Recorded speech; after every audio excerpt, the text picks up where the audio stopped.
What's good? What's going on? Welcome in. Welcome in.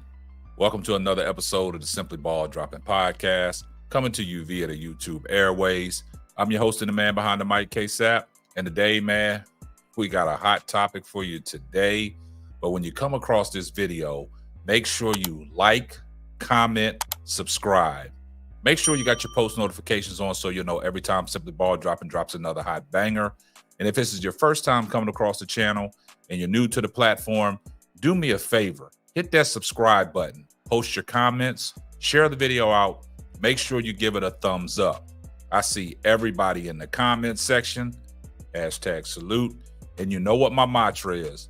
Tell a friend to tell a friend. It might not be for you, but it might be for them.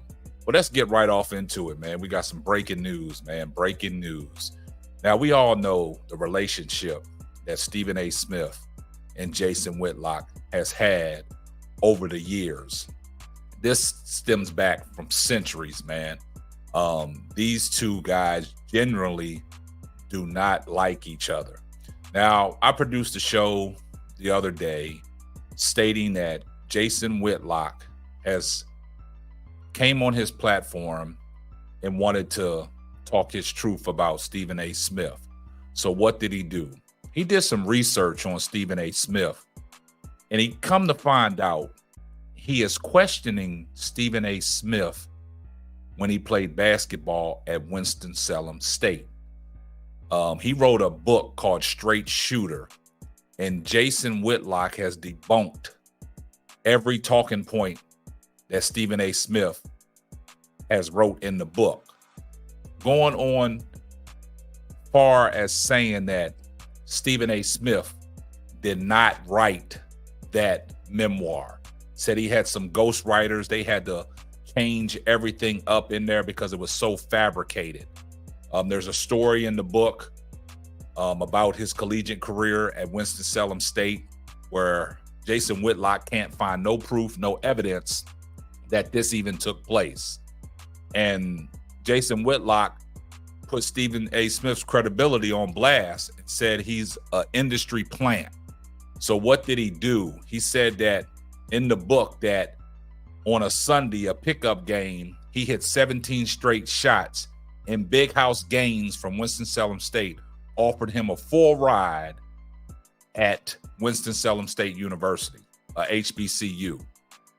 But then Jason Whitlock stated that Stephen A. Smith averaged 1 point in his high school playing days and only played one game because he fractured his knee.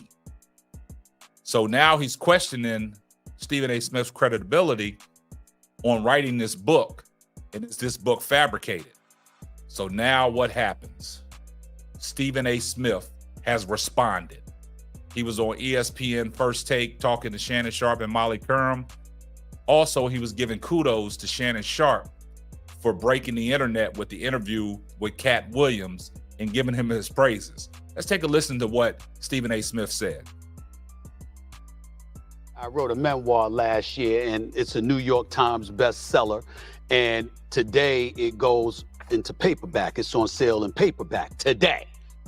One other thing, there are people out there lying and actually putting out there that I didn't write my book. I can assure you, so help me God, I wrote my book. It's my memoir. It's my life story. I wasn't leaving that in the hands of would you ignore people? You wrote for a living. You were a columnist for many years. Don't even don't even acknowledge no, I'm just saying. I'm just saying. You just you're better than that. Let's go. Let's go. No, you can acknowledge it. It's okay. You just point out how they're lying. On this particular day, I think it's incredibly appropriate when we see somebody like my man Shannon Sharp have a podcast and does an episode that Shannon Sharp his kudos. Eclipse 50 million views.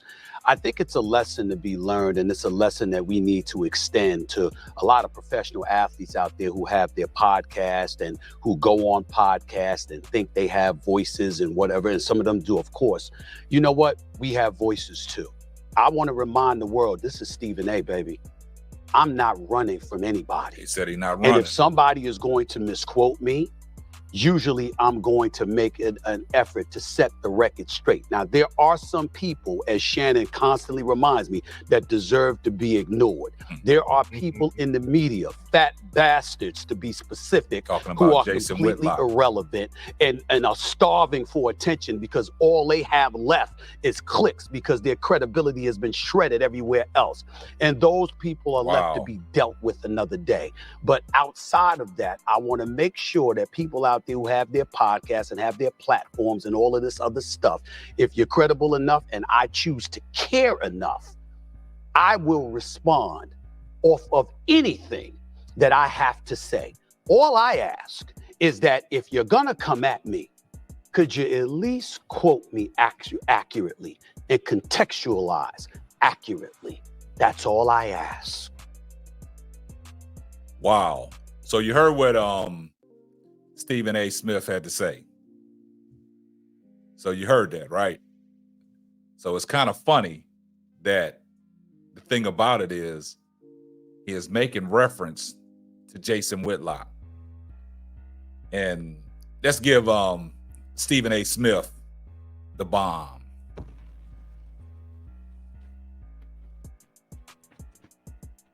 Because he responded in such a way where he said he will address the people that will actually quote him verbatim from what he says. Then he would challenge their position on anything that they say about Stephen A. Smith.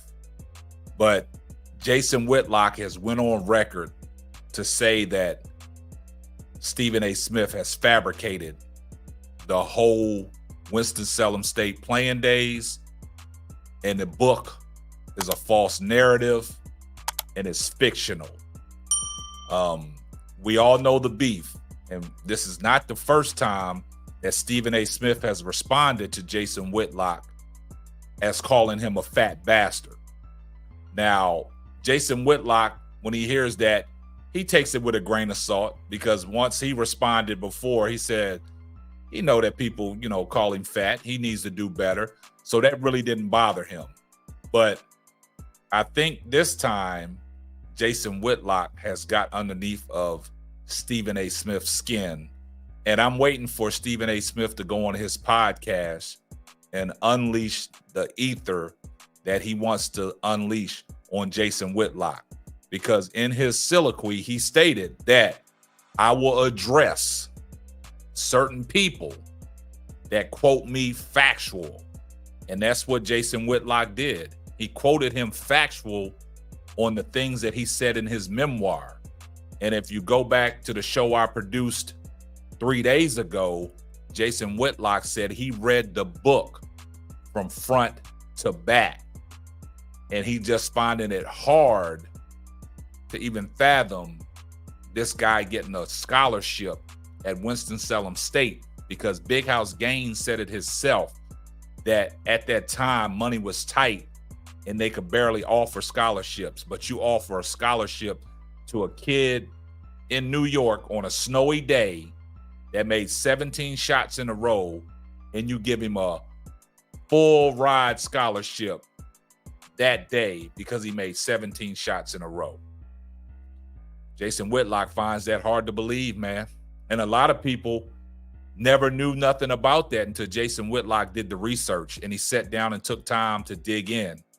And I just think this interview with Cat Williams on Club Shay Shay, and these guys are opening up, telling their truths. And I think this is what Jason Whitlock wanted to do for a long time, because remember, guys, Jason Whitlock said before that he will expose both Shannon Sharpe and Stephen A. Smith.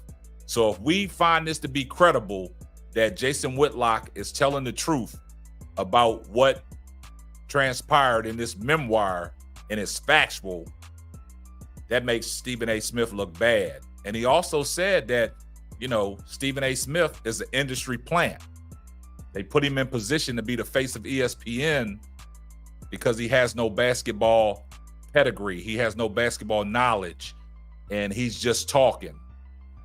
And that one right there, man, that's a lot to take in, man.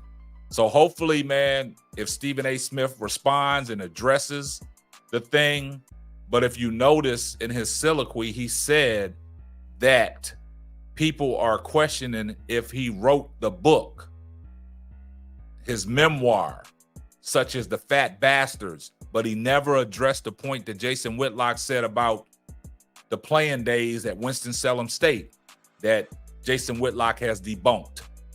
All the talking points about his basketball collegiate career, Stephen A. Smith never made mention of that. So we're going to see. So we're going to see if Stephen A. Smith is going to go on his podcast and, you know, unleash the ether on him. But this time he did respond. He did acknowledge to the fat bastard that you will be addressed at the appropriate time. So guys, let me know what you think down in the comments section. Don't forget to like, comment, subscribe. Make sure you share the video out. Guys, give this video a thumbs up. And this is going to wrap up another episode of the Simply Ball Dropping Podcast. I'm your host and the man behind the mic, K-Sap. We're going to catch you on the next one. Deuces. Thanks for listening to the Simply Ball Dropping Podcast. Be sure to subscribe, like, and share on all major platforms. Another one.